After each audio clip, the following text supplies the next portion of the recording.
திருச்சிற்றம்பலம். தென்னாருடைய சிவனையை போற்றி எந்நாட்டவருக்கும் இறைவா போற்றி. அனைவருக்கும் வணக்கம். நாம் இன்னைக்கு 2025ஆம் ஆண்டு மே மாதம் 14ஆம் தேதி மாறக்கூடிய குரு பெயர்ச்சியினுடைய பலன்களை பற்றி தான் பார்க்க போகிறோம். அதற்கு முன்னாடி நம்மளுடைய சேனலை சப்ஸ்கிரைப் பண்ணிக்கோங்க. மே மாதம் 14ஆம் தேதி குரு பகவான் ரிஷப ராசியிலிருந்து மிதுன ராசிக்கு பயிற்சி ஆகிறார்.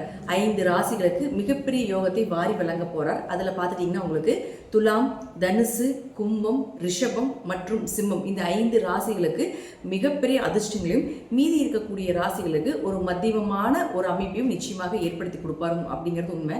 குரு அப்படின்னு சொல்லக்கூடியவர் முழுக்க முழுக்க அவர் ஒரு சுப கிரகம். யாருக்கும் பெரிய அளவுக்கு கெடுதலை செய்வதில்லை. 6ஆம் இடத்துல, 8ஆம் இடத்துல, 12ஆம் இடத்துல மறைந்தாலும் கூட ஒரு பிரச்சனைகளை கொடுத்து பின்பு நன்மைகளை கொடுப்பார் அப்படிங்கிறத உண்மையை தவிர, குருவை பொறுத்த வரைக்கும் குரு பயிற்சி ஆகிறாரு அப்படின்னாலே அதீத நன்மைகளை தான் நமக்கு தரப்போகிறார் அப்படிங்கிறத நம்ம மனசுல நினைச்சுக்கணும். அடுத்தது பாருங்க, மிதுன ராசிக்கு மட்டும் என்ன பண்ணுவாருன்னா, உங்க ராசிக்குள்ள வரும் பொழுது உங்களுடைய கெட்டது எல்லாத்தையுமே விலக்கி, கெட்ட சேர்க்கைகள், கெட்ட நண்பர்கள், கெட்ட தொடர்புகள் எல்லாத்தையுமே விலக்கி உங்களுக்கு நன்மைகளை மட்டுமே பெற்றுக் கொடுப்பார் அப்படிங்கிறது தான் இந்த குரு பயிற்சியினுடைய முழு பலன் ஆகும். அதே போல குரு ஒரு இடத்துக்கு மாறும் பொழுது அந்த வீட்டினுடைய அந்த கிரக நிலைகள், அது மட்டும் இல்லாம அந்த துறைகள் எல்லாமே புகழடையும், பெயர் வாங்கும். அதே போல் அதில் இருக்கக்கூடிய திறமைகள் மூலமாக பரிசுகளும் பாராட்டுகளும் கிடைக்கும் அப்படிங்கிறத பார்த்துக்கலாம். ஜாதகத்தில் உங்கள் ஜாதகம் எப்படி வேணால் இருந்துட்டு போகலாம், என்ன தசாபுத்திகள் வேணால் நடக்கலாம், என்ன மாதிரி விஷயங்கள் இருந்தாலும் கூட குரு மிதுன ராசிக்கு வரும் பொழுது புதன் சார்ந்த விஷயங்கள் எல்லாமே பிரபலம் அடைவீங்க அப்படிங்கிறத உண்மை. அது நான் என்னென்ன துறைகள்னு சொல்கிறேன், அந்த துறைகளில் நீங்கள் இருக்கீங்களா அப்படிங்கிறத பாருங்கள்.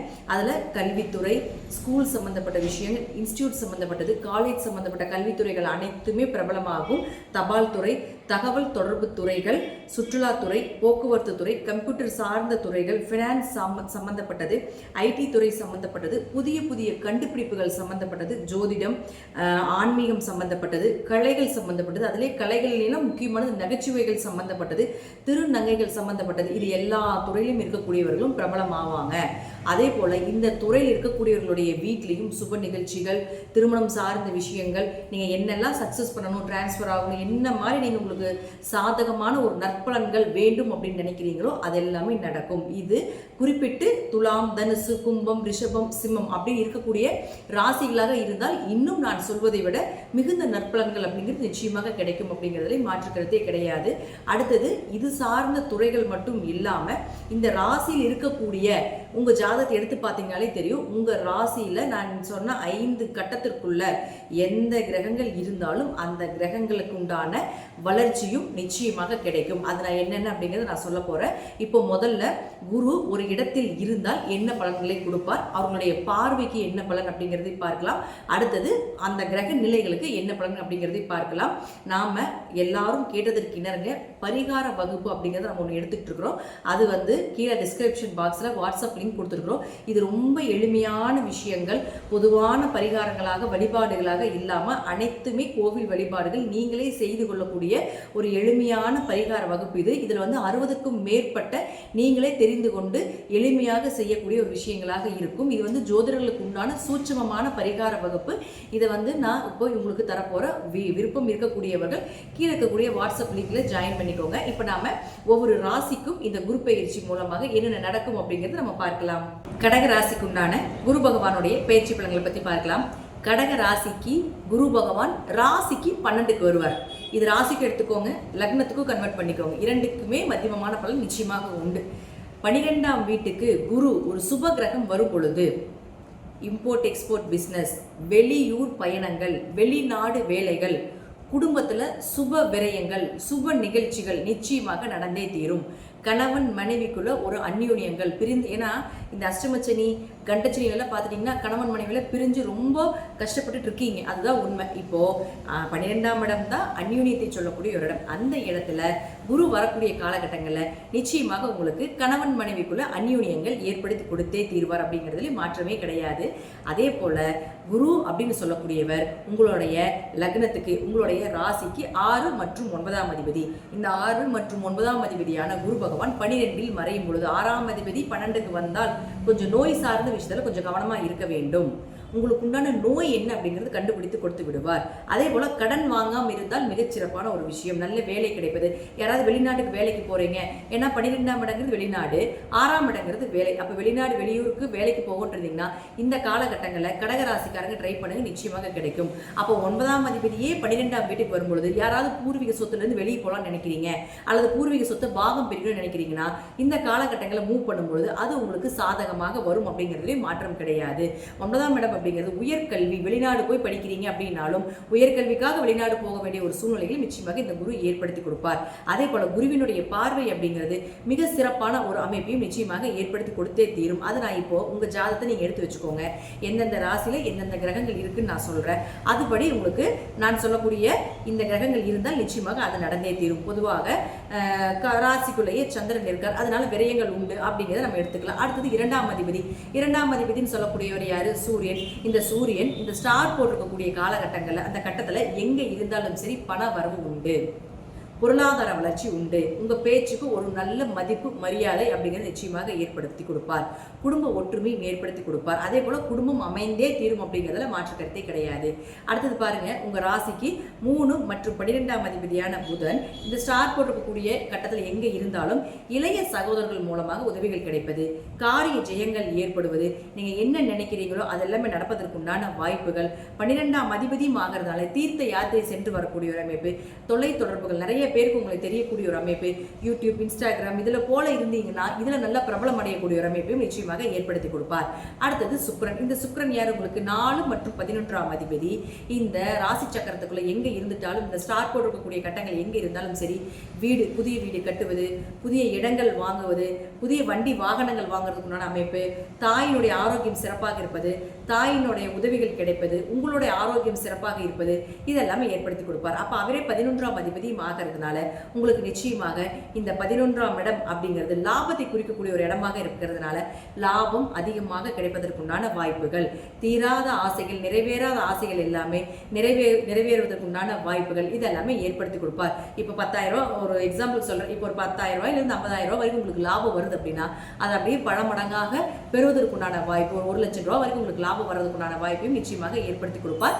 குருவினுடைய பார்வையில் சுக்கிரன் வரக்கூடிய காலகட்டங்கள். அடுத்தது பாருங்க, உங்களுக்கு செவ்வாய். இந்த செவ்வாய் யாரு? உங்களுடைய ராசிக்கு 5 மற்றும் 10ஆம் அதிபதி. இவர் இந்த ஸ்டார் போட்டிருக்கக்கூடிய கட்டத்தில் எங்க இருந்தாலும் சரி நிச்சயமாக உங்களுக்கு பொருளாதார வளர்ச்சியில அதிகப்படுத்தி உங்களுக்கு தொழிலையும் மேம்படுத்தி கொடுப்பார்.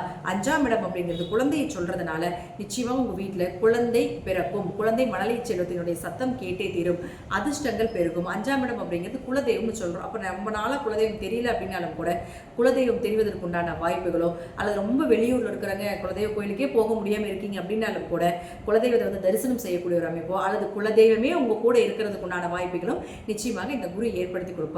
5ஆம் இடம் அப்படிங்கிறது அதிர்ஷ்டம், குழந்தை, குலதெய்வம், குடும்ப ஒற்றுமை இதெல்லாமே சிறப்பாக இருப்பதற்குண்டான வாய்ப்பும் உண்டு. அடுத்தது அவரே 10ஆம் அதிபதியும் ஆகுதலாம். 10ன்னா நம்ம தொழில் மட்டும் சொல்லுவோம், தொழில், உங்களுடைய பதவி, உங்களுடைய பழைய முற்பிரிவுடைய கர்ம மூட்டைகள் நல்ல கர்மமா அல்லது தீய கர்மமா அப்படின்னு சொல்றது இந்த 10ஆம் இடத்தை குறிக்கும். அப்போ 10ஆம் இடம் அப்படிங்கிறது பார்த்தீங்கன்னா தொழில் வளர்ச்சியை ஏற்படுத்தி கொடுப்பார், புதிய தொழிலை ஏற்படுத்தி கொடுப்பார். நீங்க தொழில் பண்ணிட்டு இருந்தீங்கனாலும் இன்னும் கொஞ்சம் இந்த பிரான்ச்சஸ் எல்லாமே விரிவுபடுத்தி கொடுப்பதற்குண்டான வாய்ப்பு. அதே போல 10ஆம் இடம் அப்படிங்கிறது உயர் பதவி, ஒரு ஸ்டேஜ்ல இருந்து இன்னொரு ஸ்டேஜ் அப்படிங்கிறது நிச்சயமாக வளர்ந்து போவீங்க அப்படிங்கிறது உண்டு. அதே போல 10ஆம் இடம் அப்படிங்கிறது பார்த்தீங்கன்னா உங்களுடைய பாவ கர்ம மூட்டையை விலகுவதற்குண்டான கழிப்பதற்குண்டான ஒரு வாய்ப்பை கொடுப்பார். ஏன்னா குருதா சர்வ தோஷங்களும் நிவர்த்தி செய்யக்கூடிய ஒரு கிரகம். அப்ப குருவினுடைய பார்வையில செவ்வாய் வரும்பொழுது நிச்சயமாக சர்வ தோஷங்களும் நிவர்த்தி பண்ணுவதற்குண்டான வாய்ப்பையும் ஏற்படுத்தி கொடுப்பார். அடுத்தது பாருங்க, உங்களுக்கு சனி பகவான். இந்த சனி அப்படின்னு சொல்லக்கூடிய யாருன்னு பார்த்துட்டீங்கன்னா உங்களுடைய ராசிக்கு 7 மற்றும் 8ஆம் அதிபதி. அப்ப 7ஆம் இடம் அப்படிங்கிறது திருமணம், கண்டிப்பாக திருமணம் நடந்தே தீரும். நீங்க எதிர்பார்த்த வரன் உங்களுக்கு பிடித்த வரனாக நடப்பதற்குண்டான வாய்ப்பும் உண்டு. 7ஆம் இடங்கிறது பார்ட்னர் கூட தொழில் பண்றது. அப்போ பார்ட்னர் கூட தொழில் பண்ணக்கூடிய ஒரு அமைப்பு, அதில் நல்ல லாபங்கள், பார்ட்னருக்குள்ள ஒரு நல்ல அந்யோன்யங்கள் இதெல்லாமே ஏற்படுத்தி கொடுப்பார். அது மட்டும் இல்லாமல் 7ஆம் இடம் அப்படிங்கிறது பரிகாரம்னு சொல்றோம். அப்போ அந்த பரிகாரம் அப்படிங்கிறது பார்த்துட்டீங்கன்னா உங்களுக்கு நிச்சயமாக உங்களுக்கு வேலை செய்யும். உங்க ஜோதிடர் சொல்லியிருப்பாங்க இல்லைங்களா, இந்த பரிகாரம் பண்ணுங்க அந்த பரிகாரம் பண்ணுங்கன்னு சொல்லியிருக்கோம் இல்லைங்களா. இந்த காலகட்டங்களில் சனி பார்க்கக்கூடிய காலகட்டங்களில் பரிகாரம் செய்யும் பொழுது மிகப்பெரிய வளர்ச்சியை ஏற்படுத்தி கொடுப்பார். அடுத்தது 8ஆம் அதிபதியும் அவர் ஆகிறதுனால கண்டங்கள் விலகிறது, திடீர் அதிர்ஷ்டங்கள் அவர் பார்க்கறதுனால திடீர் அதிர்ஷ்டங்கள், திடீர் பண வரவுகள் இதெல்லாமே ஏற்படுத்தி கொடுப்பார். நோய் விலகிறதுக்கு உண்டான வாய்ப்புகள், கேஸ் ஏதாவது உங்க பக்கம் நடந்துட்டு இருக்குதுன்னா அது உங்களுக்கு சாதகமாக தீர்ப்பாகிறது, இதெல்லாமே ஏற்படுத்தி கொடுத்து விடுவார். அடுத்தது ராகு. இந்த ராகுவை குரு பார்த்தால் பல நன்மைகள் வந்தடையும். குரு ராகு பெரிய பணம், பெரிய இல்லீகல் தொடர்பு மூலமாக பணம் வர்றது, பிளாக் மணி எல்லாம் வர்றது இதெல்லாமே ஏற்படுத்தி கொடுத்து விடுவார். அடுத்தது குருவை கேது பார்க்கக்கூடிய காலகட்டங்கள், ஆன்மீகத்தின்னு உச்சத்துக்கு போவாங்க. குரு ராகு பார்க்கக்கூடிய காலகட்டங்களில் பெரிய பணம் வரவு, பெரிய பப்ளிசிட்டி, பெரிய வைரலாக தெரியக்கூடிய ஒரு காலகட்டங்களாக இருக்கும். அதே போல் குரு கேதுவை பார்க்கக்கூடிய காலகட்டங்களில் ஆன்மீகத்தின் உச்சத்துக்கு போகிறது, தெய்வம் உங்ககிட்ட பேசுறது, நான் ஒரு கோயிலுக்கு போகிறீங்கன்னு வச்சுக்கோங்களேன், உங்களுக்கு தான் ஃபர்ஸ்ட் ப்ரியாரிட்டி கிடைக்கிறது, இதெல்லாமே நிச்சயமாக ஏற்படுத்தி கொடுப்பார். இது எல்லாமே இந்த கடகராசிக்கு இந்த குரு பயிற்சி மூலமாக நடந்தே தீரும் அப்படிங்கிறதுல மாற்றம் இல்லை. எந்த துறையில் இருந்தீங்கனாலும் கூட பெரிய அளவுக்கு வெற்றிகள் அப்படிங்கிறது ஒரு 70% இந்த கடகராசிக்கு நிச்சயமாக உண்டு. ஒரு ஊர் விட்டு ஊர் போகிறீங்க, ஒரு பூர்வீகத்தை மாற்றுறீங்க, இடமாற்றம் பண்ணுறீங்க, இப்படிலாம் நினச்சிட்டு இருந்தீங்கன்னா அதெல்லாமே இந்த வருடம் இந்த குரு பயிற்சி மூலமாக கடகராசிக்கு நிச்சயமாக நடந்தே தீரும் அப்படிங்கிறதா முற்றிலும் உண்மை. கடகராசியை பொறுத்த வரைக்கும் பார்த்துட்டீங்கன்னா குரு விரயத்தில் இருந்தாலும் ஒரு நல்ல விரயமாக கொடுப்பார் அப்படிங்கிறதையும் நாம இதுல தெரிந்து கொள்ளலாம். தசாபுத்திபடி நான் சொல்லக்கூடிய கருத்துக்கள் சிறிது மாறுபடலாம். கடகராசியை பொறுத்த வரைக்கும் இந்த வருடம் நீங்க வழிபாடு செய்ய வேண்டிய தெய்வம் அப்படின்னு பார்த்துட்டீங்கன்னா சூரிய வழிபாடு பண்றது, சூரியனார் கோயில் போய் சென்று வழிபாடு பண்ணிட்டு வர்றது, அதே போல திருவண்ணாமலை அண்ணாமலையார் போய் வழிபாடு பண்ணிட்டு வர்றதும் மிகப்பெரிய பண வளர்ச்சியை இந்த வருடம் உங்களுக்கு ஏற்படுத்தி கொடுக்கும். தேவையில்லாத விரயங்களை குறிக்கும். சுப விரயத்தை மட்டுமே குறைத்து அசுப விரயத்தை குறிப்பதற்குண்டான வாய்ப்புகளும் உண்டு அப்படிங்கிறத நான் சொல்லிக்கிறேன். நன்றி. இன்னும் ஒரு நல்ல பதிவில் சந்திக்கலாம். திருச்சிற்றம்பலம், தில்லையம்பலம், ஸ்ரீ நரசிம்மர் திருவிகளை சரணம்.